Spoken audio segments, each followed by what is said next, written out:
قانون کا. صرف اللہ کے سامنے جواب دہی کے احساس کے تحت ہم بھوکے رہتے ہیں, پیاسے رہتے ہیں, سخت گرمی میں پانی کا ایک گھونٹ بھی گھر کی تنہائی اور تاریکی میں بھی نہیں پیتے.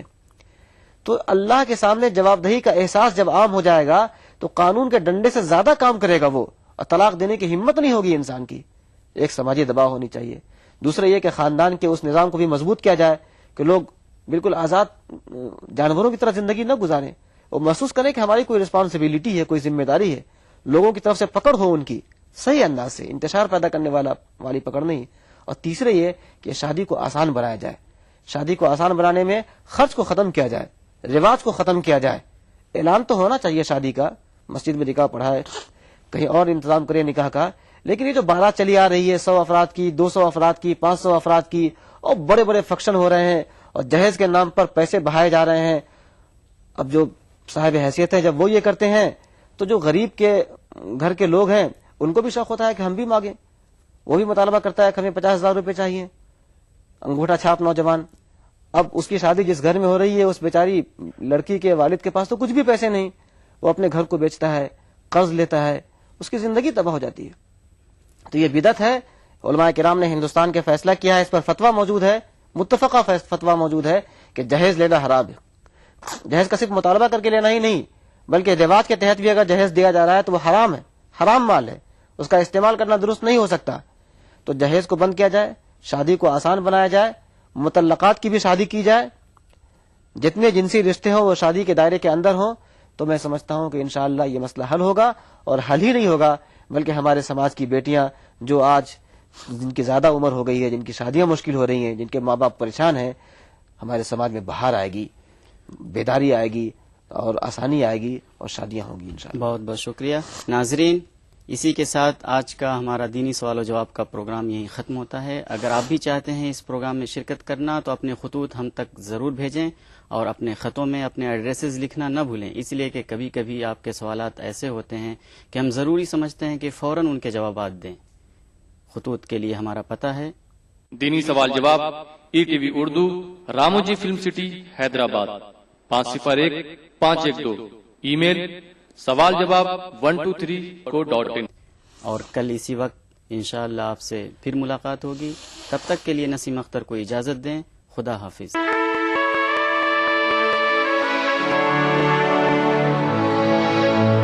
جمعیت علماء ہند کی دہلی کے رام لیلا میدان میں عظیم الشان عالمی امن کانفرنس.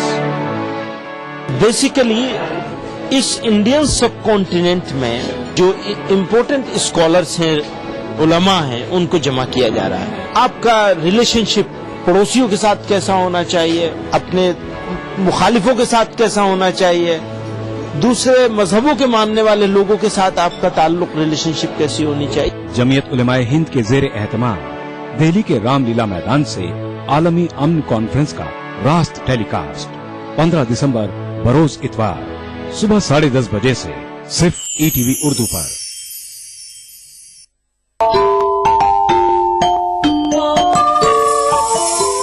اسلام فار کڈز یعنی اسلام بچوں کے لیے. اس پروگرام میں قرآن اور حدیث کے قصے اور واقعات, حضرت محمد صلی اللہ علیہ وسلم اور صحابہ کی زندگی کے حالات اور اسلامی تعلیمات کے اہم واقعات پیش کیے جائیں گے. اس میں ہمارے لیے سبق ہے, گائیڈنس ہے اور رہنمائی کا سامان ہے. اسی کے ساتھ ساتھ اسلامی تعلیمات کی وہ باتیں بھی ہم آپ کے سامنے رکھیں گے جس میں مورل ویلیوز سکھائی گئی ہیں تاکہ ہم اپنے اندر اعلیٰ کیریکٹر, اعلیٰ اخلاق پیدا کر سکیں اور دنیا اور آخرت میں کامیابی حاصل کر سکیں. اسلام فار کڈز ہر اتوار صبح 9 بجے ETV اردو پر. مذہب کی نہ صوبوں کی نہ فرقوں کی فقط, واللہ کے ہر دل کی زبان ہے اردو. نہ دیے کا ہے نہ ہوا کا ہے, یہاں جو بھی کچھ ہے خدا کا ہے. یہاں ایسا کوئی دیا نہیں جو جلا ہو اور وہ بجھانا. سنا ہے ربط ہے اس کو خراب حالوں سے, تو اپنے آپ کو برباد کر کے دیکھ. بہت اچھا ہے, واہ واہ. دل سے اپنایا نہ اس نے, غیر بھی سمجھا نہیں. یہ بھی ایک رشتہ ہے جس میں کوئی بھی رشتہ نہیں. برسوں کی رسم و راہ تھی, ایک روز اس نے توڑ دی.